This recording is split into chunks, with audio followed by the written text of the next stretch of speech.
Hello, my name is Brooke, and I'm 30 years old. I serve as a fighter pilot in the United States Air Force, a place where every breath I take reminds me that I earned my place in the sky. When I put on my flight suit and step onto the runway, people salute me, respect me, and trust me with missions that carry the weight of national security. Up there in the open blue, where the world feels small and the engines roar beneath me, I am someone valued, someone honored, someone who matters. But the moment I drive back into the neighborhood I grew up in, it feels like I vanish. As if the person the Air Force salutes simply stops existing at my family's doorstep. It's strange how the same woman who leads air missions, who lands jets through storms, who has medals pinned to her chest, somehow becomes invisible in her own home. Growing up, I used to believe that respect came naturally with success. That if you worked hard, achieved something meaningful, and dedicated your life to discipline, your family would be proud of you. I couldn't have been more wrong. In my house, no achievement of mine ever seemed big enough to shift the way they saw me. To Frank, my father, I was just the older daughter who should have been home more, who should have helped more, who should have listened, obeyed, and stayed quiet. And to my mother, Diane, I was someone she looked through, not at. A shadow in her own kitchen, a passerby in her own living room. It's ironic. In the Air Force, every mission begins with structure. Briefing, planning, preparation, execution. Everyone has a clear role. Everyone works together. Everyone understands the value of teamwork and respect. But in my house, there was no structure, only expectations. Expectations for me to pay bills. Expectations for me to fix problems. Expectations for me to carry the weight of everyone's life without ever asking for anything in return. No matter how many medals I brought home. No matter how many successful missions my name was attached to. No matter how many holidays I sacrificed because duty came first. At home, none of that meant anything. To them, I was simply Brooke. Not Lieutenant Brooke of the United States Air Force. Not the woman who had flown high-risk missions overseas. Not the one trusted with national defense strategies. Just Brooke, the daughter who never said no, who worked too much, gave too much, and expected nothing. I remember one evening, not very long ago, when I was returning from a particularly exhausting mission. I'd been in the cockpit for hours, navigating turbulence, rerouting, coordinating with the ground crew. I was drained but proud. My commander had personally thanked me for my performance that day. When I got home, still in uniform, I walked into the kitchen hoping someone would acknowledge the fact that I'd just returned from saving lives. Instead, the first thing I heard was my sister Jenna shouting from the other room, asking why I hadn't picked up milk on my way back. That was the kind of welcome I was used to.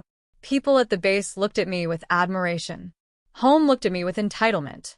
I used to stop by my parents' house wearing my uniform, something that filled strangers with respect. But not my family. Not once did my father look up and say he was proud. Not once did my mother touch one of my medals or ask how I earned it. And Jenna, she loved to mock it. She would mimic me standing at attention or joke about Brooke, the big pilot who still runs errands for the family. I wish I could tell you I ignored it. I wish I could say it didn't hurt. But it did. It chipped away at me slowly, like a small crack in a window that spreads until the entire glass shatters. The hardest part wasn't the disrespect, it was the loneliness.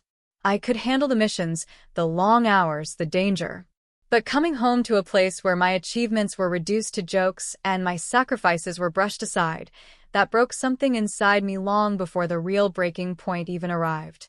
Still, I kept going. I kept providing. I kept trying. Because somewhere deep down, I believed that maybe one day they would see me, not just the pilot, not just the helper, not just the daughter with a paycheck, but the woman who had given them everything she had. I didn't know then that the day they finally saw me would be the same day I walked out of their house forever. For as long as I can remember, I have been the one holding my family together, financially, emotionally, practically. It didn't happen overnight. It started slowly years before I even joined the Air Force. At first, it was small things. Buying groceries when my parents were short on money, covering Jenna's school supplies, helping with utilities. I thought that was normal. Every daughter helps her family, right? But as I got older, Those small responsibilities quietly grew into permanent obligations, and soon, I was carrying the entire household on my shoulders. When I started earning from the Air Force, my salary felt like a miracle. I finally had enough to take care of myself and build a future.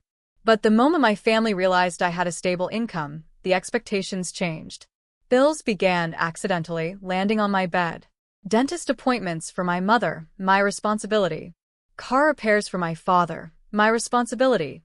Jenna's college fees, also my responsibility. Even things as basic as internet, groceries, and home maintenance somehow all found their way to me. I never complained.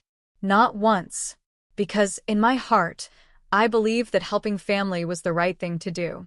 I was raised to think that sacrifice made you a good daughter.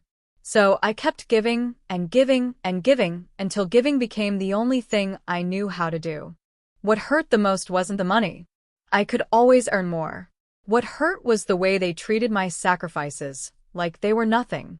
Not once did my father say, "Thank you." Not once did my mother ask if I was doing okay. And Jenna loved to take advantage of it. She developed a habit of asking for favors, as if she were entitled to them. "Brooke, I need this." "Brooke, pay for that." "Brooke, you know you make more than anyone here." She said it like I didn't already know. The emotional neglect was far heavier than any financial burden. I could spend a whole month deployed overseas, risking my life, and when I returned home exhausted, no one would ask how I was. No one wondered if I slept, ate, or had nightmares from what I saw. They didn't care that my responsibilities at the base were growing.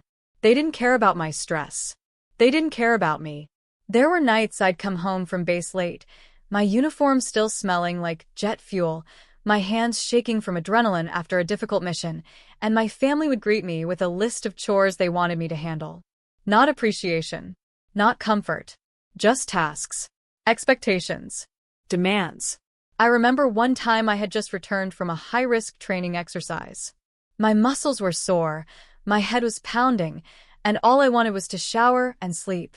But the minute I stepped inside, my father bluntly reminded me that the electric bill was overdue, and since I was the one making real money, I should take care of it. He didn't even ask how my training went. He didn't ask if I was okay. That night, I sat alone in my childhood bedroom and realized that there were two versions of me, one the world admired and one my family didn't even see. As the years passed, my sacrifices became a routine. My family became comfortable depending on me. They never questioned where my money went. They never asked if I needed anything. Meanwhile, I was juggling deployments, training, leadership responsibilities, and the emotional weight of being everyone's backbone. Jenna's needs were the most demanding. She expected new clothes, new electronics, college tuition, salon visits, even vacations, all magically paid for by me. Every time she snapped her fingers, I felt obligated to help because, well, that's what I always did. But deep down, I felt myself withering. I felt the resentment building. I felt the loneliness becoming heavier. And still, I stayed silent. Because no matter how much they neglected me emotionally, I kept hoping that one day they would recognize everything I had done for them. That one day, they would value me the way the Air Force valued me. That one day, they would look at me and finally see me. But that day never came. Instead, the day came when everything I had silently carried would shatter, and I would realize just how deeply they had taken me for granted. If there is one thing I learned over the years, it's that silence can be the loudest form of sacrifice. And when Jenna's wedding plans began to take shape, my silence became the foundation of everything. The closer her wedding date came, the more excited everyone around her grew.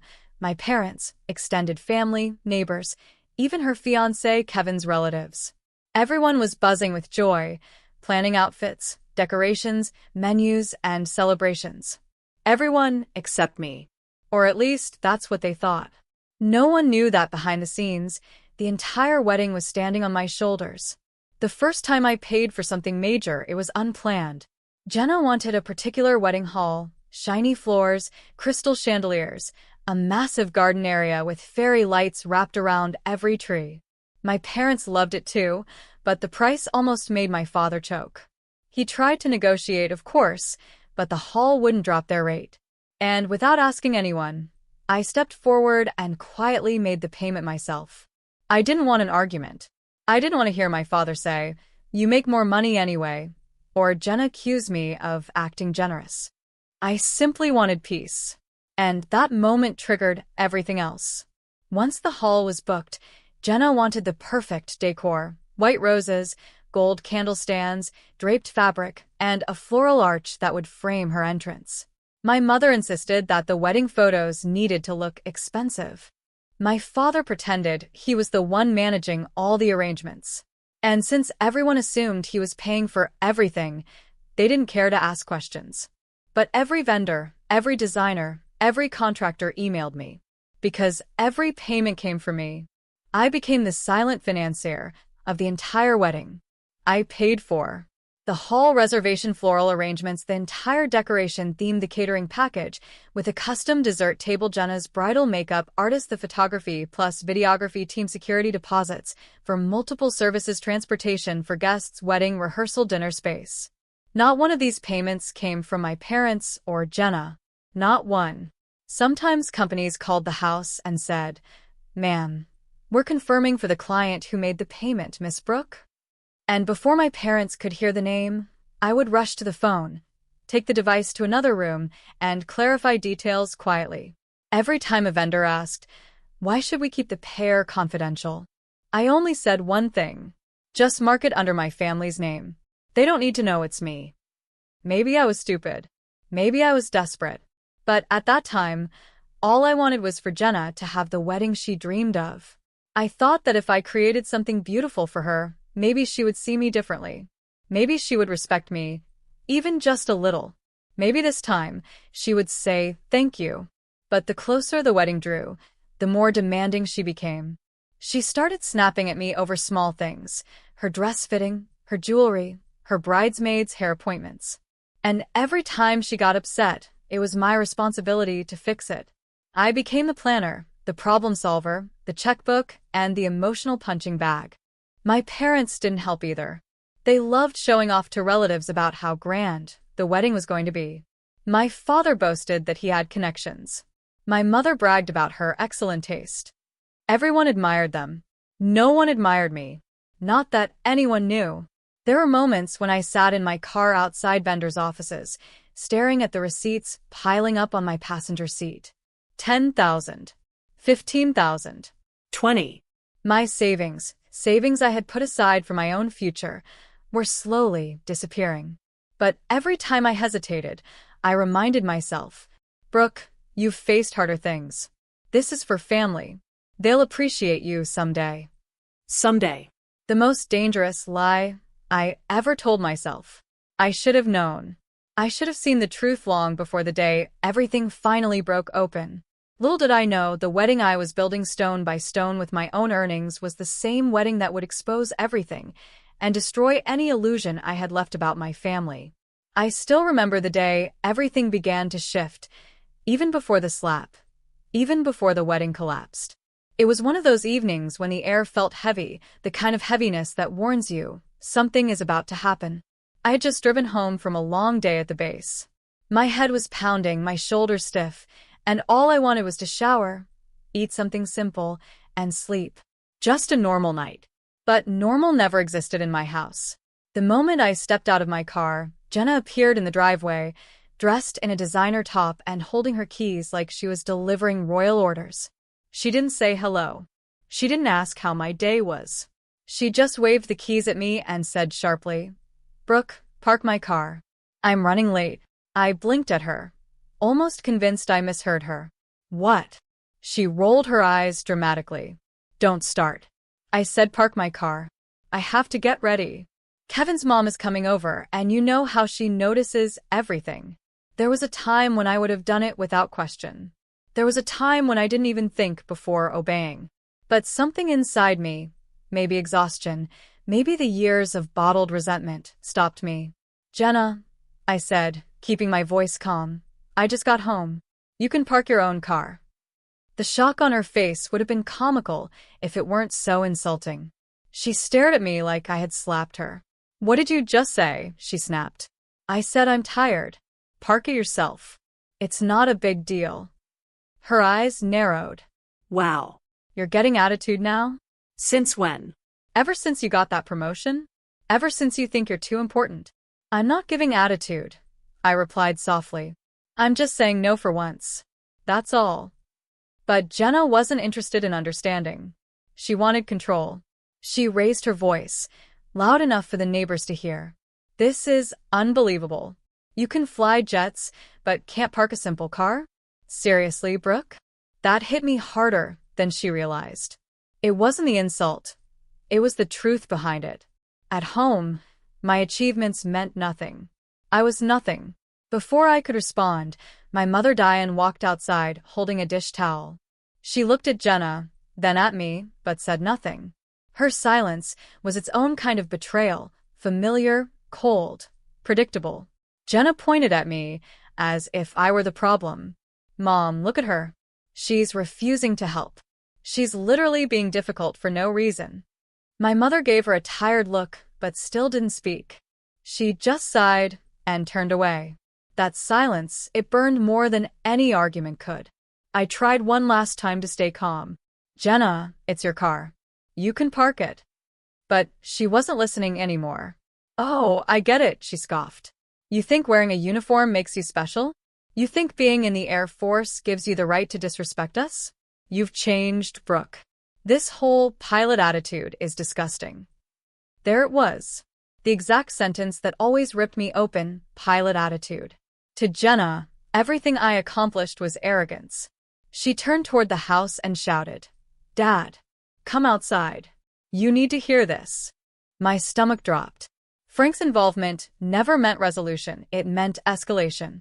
My father stormed out of the house like a thundercloud, his voice already raised. He didn't even ask what happened. He didn't want the truth.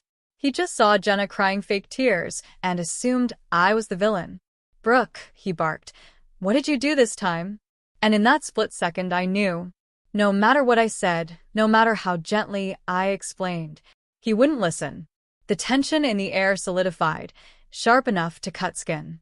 That moment, Jenna's order, my first refusal, and my father's anger, was the spark. And the explosion was coming. When my father stormed out of the house that evening, the ground beneath my feet felt like it shifted. I knew Frank's temper. I'd grown up with it, sharp, unpredictable, always louder than necessary. But this time felt different. There was something colder in his eyes, something final, something that told me he wasn't coming outside to talk. He was coming outside to punish. He didn't ask a single question. Not one. He didn't even look at me long enough to see how exhausted I actually was. What did you do? He barked at me the moment the door slammed behind him.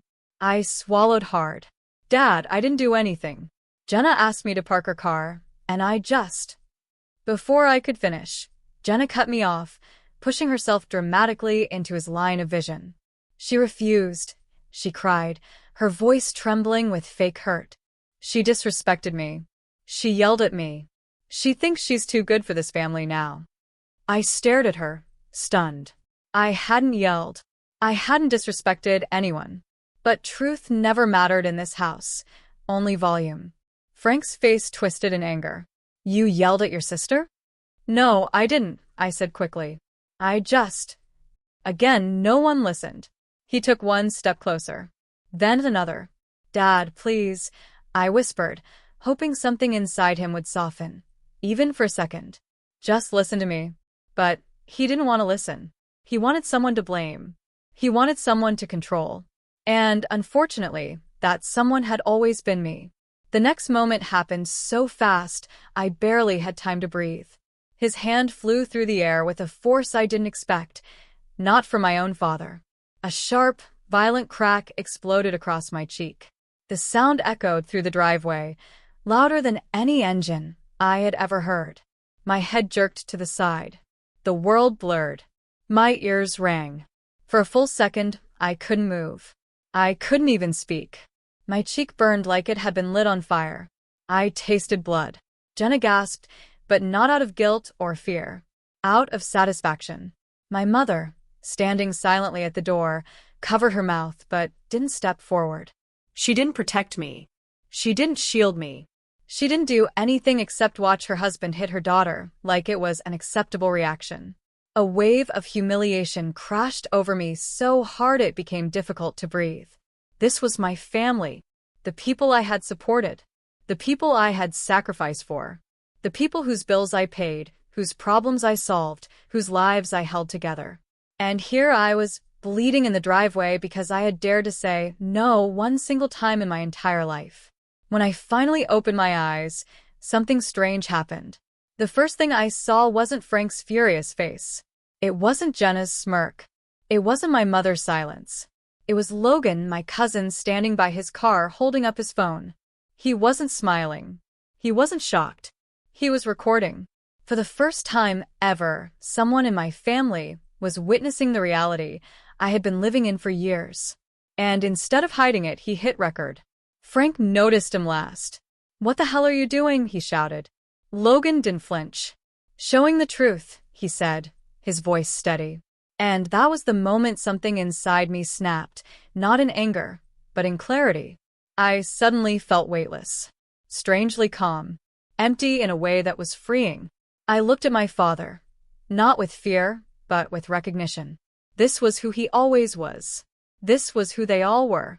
And I was done pretending.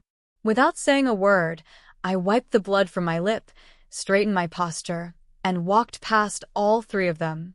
Jenna moved aside, confused. My mother whispered, "Brooke, wait," but her voice had no meaning anymore. I stepped inside, grabbed my duffel bag, the same one I took on deployments, and walked back out. Frank shouted behind me, demanding I stop, demanding I come back, demanding I listen. But for the first time in my life, I didn't stop. I didn't turn around. I didn't obey. As I reached my car, Jenna screamed after me, "Where are you going? You can't just leave right now. It's my wedding soon." I finally turned my head just enough to see her face, panicked, desperate, unaware of the consequences that were coming her way. I said only one sentence. "You just lost the best thing that ever happened to this family." And then I opened my car door, got inside, and drove away, not just from the house, but from a lifetime of being invisible. That was the night I left home forever. When I drove away from the house that night, I didn't know what the next few days would look like. I didn't know what I would feel when the shock wore off, or what kind of chaos would follow my absence. All I knew was that for the first time in years, I could finally breathe. I checked into a small hotel near the base and tried to sleep, but sleep didn't come easily. My cheeks still throbbed from the slap, and my mind kept replaying the moment over and over. No daughter should remember her father's hand like that. But the real storm didn't start until the next morning. Around 9 a.m., my phone began buzzing. Unknown numbers, vendor names, catering companies, photographers, hall managers, makeup artists, transportation services. Every single service I had booked for Jenna's wedding calling me back to back. I stared at the screen, numb. And then it hit me. They were calling to confirm the cancellations I had sent out the night before. I had been so broken, so humiliated, so raw with pain that the moment I reached my hotel room, I opened my laptop and canceled everything. Every booking, every contract, every arrangement I had secretly paid for. I didn't do it out of revenge. I didn't do it out of anger. I did it because something inside me finally understood. My sacrifices meant nothing to them. So, why should I continue sacrificing? The hall manager called first. "Miss Brooke, we received your email. The cancellation is confirmed, and the amount will be refunded to your account, minus the non-refundable deposit." I whispered, "That's fine." 5 minutes later, the decorator called. "Ma'am, we canceled the order as requested. Do you want the floral arch design saved for a future event?" No. The calls kept coming. Every time I answered, a piece of that wedding disappeared. By noon, the entire event, the expensive hall, the decor, the catering, the makeup artist, the dessert table, the transportation service, everything was officially dismantled. By 2 p.m., the cancellations reached my parents. The first call they received was from the catering company. "Ma'am, the client who paid for the food package, Brooke, requested cancellation." Next was the photography team. We're calling to confirm that the person who paid, Brooke, has canceled your event. Then the hall manager called. We are refunding Brooke's payment as she instructed. My father must have gone red with shock. My mother must have dropped whatever she was holding. Jenna must have screamed loud enough for the neighbors to hear. Because within an hour, my phone was exploding with messages. Dad. Brooke, what did you do? Mom. Why are they saying you paid for the wedding? Jenna. Tell me the vendors are mistaken. Tell me you didn't cancel MY wedding. I didn't reply. And then the nuclear bomb dropped. Logan sent the slap video to the entire family group chat. Every cousin, every uncle, every aunt, every close family friend. Even Kevin's parents were in that group. The moment the video was posted, everything changed. My phone started lighting up with notifications from people I hadn't spoken to in years. Brooke, are you okay? What your father did was unacceptable. I can't believe they treated you like this. We had no idea you were paying for everything. You didn't deserve this. And then, the final blow. Kevin's mother called my parents directly and canceled the marriage. Not postponed. Not delayed. Canceled. She said she refused to let her son marry into a family that abused their daughter publicly and depended on her financially while pretending to provide for their own wedding. Jenna's entire world collapsed in a single phone call. I later heard from a cousin that she broke down screaming, throwing things around the living room, shouting, Brooke ruined my life. She ruined everything. But the truth? Her life didn't fall apart because of me. It fell apart because of the way she treated me. Because of the slap. Because of her entitlement. Because she had spent years believing she could use me without consequence. My parents weren't spared either. Neighbors saw the video. Extended relatives confronted them. Some even cut ties. Suddenly, the respect Frank and Diane tried so hard to portray in the community evaporated. They went from proud wedding hosts to the parents who beat and exploited the daughter funding everything. The house that once echoed with false pride was now filled with shame, anger, panic, and blame. Their reputation? Gone. Jenna's marriage? Gone. The wedding? Gone. Their financial stability? Gone. Because the person who held everything together Was gone. and, for the first time in my life, they felt the emptiness I had lived through for years. When I left my parents' house that night, I didn't know exactly where I was going, physically or emotionally. All I knew was that I wasn't going back. Not tomorrow, not next week, not ever. For once, my future felt like it finally belonged to me. I spent the first few days in a small hotel near the base, letting the silence settle around me like a blanket I had never owned before. No yelling. No demands. No one ordering me around. No one draining my energy the moment I walked through a door. Just quiet. For the first time in years, I felt the kind of peace that didn't depend on anyone else. After 3 days, I found a modest apartment close to the base, a one-bedroom unit with hardwood floors, big windows, and a view of the sunset. It wasn't fancy, but it felt safe. Mine. A place where every object inside belonged to me, and every decision was mine alone.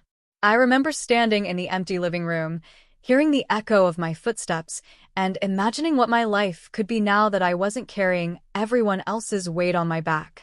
That thought alone brought tears to my eyes, not from sadness, but from relief. The next morning, I returned to the base. Walking through those gates felt different now. I wasn't balancing two worlds anymore. I wasn't rushing home after missions just to be treated like a doormat.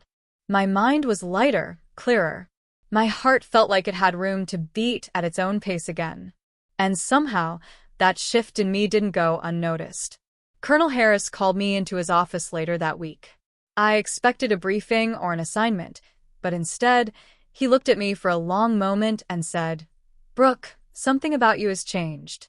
I wasn't sure how to respond. "In a bad way, sir?" He shook his head. No. "In the best way. You look free. Like you can finally breathe." I didn't reply. I didn't need to. He already understood. Then he slid a folder across his desk. "Congratulations. Your performance evaluations came through. You've been approved for promotion. For a moment, I couldn't speak. A promotion. At a time when my personal life had completely fallen apart, here was something rising. Something standing tall. Something proving that walking away hadn't broken me, it had strengthened me. Thank you, I whispered, my voice shaking. You earned this, he said. Not just as a pilot, but as a leader. That sentence stayed with me, because for so long, no one at home saw me as anything worth respecting. But here, in the Air Force, my value was undeniable. Real. Respected. Outside the office, Megan was waiting for me. The moment I told her the news, she hugged me so tightly I could barely breathe. Finally, she said. Finally, Brooke, you're living your life, not someone else's. And she was right. My days slowly found rhythm again. I decorated my apartment with calm colors, cooked meals for myself, played music without anyone telling me to turn it down, slept without fear of being woken up by yelling. I had space for hobbies again, for quiet evenings, for laughter that wasn't forced. Most importantly, I had space for myself. With each passing day, I realized something powerful. I had given my family everything I had: time, money, loyalty, love. And they had given me nothing in return. Yet somehow, stepping away from them felt like the first time I'd ever stepped toward myself. For the first time in my life, I was learning what it meant to exist.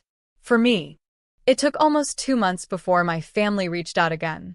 Long enough for the wedding disaster to settle, long enough for relatives to stop calling them, long enough for the embarrassment to sink deep into their walls.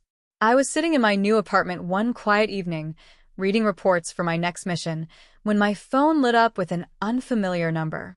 I almost ignored it until I saw the text that followed. Brooke, it's Mom. I stared at those words longer than I expected. Diane had never texted me directly before. Not once. When I finally answered the call, her voice came through trembling, softer than I'd ever heard it. Brooke, she whispered, we're so sorry. Your father didn't mean to hurt you. Jenna didn't mean what she said. Everything just got out of control. I closed my eyes. I knew what this was, not guilt, not remorse. Consequence. They were drowning, and they needed the one person who had always held them afloat. Mom, I said quietly, you watched him hit me. You didn't stop him. There was silence on the line. Heavy, suffocating silence. Then another voice came through, my father's. Brooke, come home. Let's just put this behind us. The wedding is ruined. Jenna is devastated. We need to talk. I almost laughed. We need to talk. Not are you okay? Not we're ashamed of what we did. Not we shouldn't have treated you that way. Just a plea to fix their broken image, their broken plans, their broken comfort. Then Jenna grabbed the phone. Her voice was cracked from crying, but somehow still sharp. Brooke, please, you have to help me. My life is destroyed. Kevin's family thinks we're monsters. Everyone is blaming us. Just talk to them. Fix this. Fix this. That's all I had ever been to them, a fixer. A wallet. A solution. A silent servant. I finally spoke, my voice steady, stronger than I had ever felt before. I'm not coming back. Jenna gasped. My mother whispered. Brooke, no. I continued. I spent my entire life giving you everything. Money. Time. Love. Loyalty. And you gave me nothing but pain. You broke me, and now you're surprised that I finally walked away. I took a slow breath. I'm not angry anymore. I'm not hurt. I'm not waiting for your approval. I'm done. Truly done. On the other end of the line, I heard my father's breath hitch. Maybe anger, maybe shock, maybe regret. It didn't matter anymore. I forgive you for my own peace, I said, but I will never return to that house. I will never put myself in that position again. And then I hung up. Not out of cruelty. Out of freedom. I walked to my window, watching the city lights flicker like tiny stars mirroring the sky I flew through every day. For the first time in my life, the world felt mine. I wasn't anyone's caretaker anymore. I wasn't anyone's punching bag. I wasn't invisible. I was Brooke, a pilot, a survivor. A woman who finally learned that sometimes walking away isn't weakness. It's the greatest victory of all. Thank you for listening to my story. If this journey moved you in any way, make sure to like the video and share your thoughts in the comments.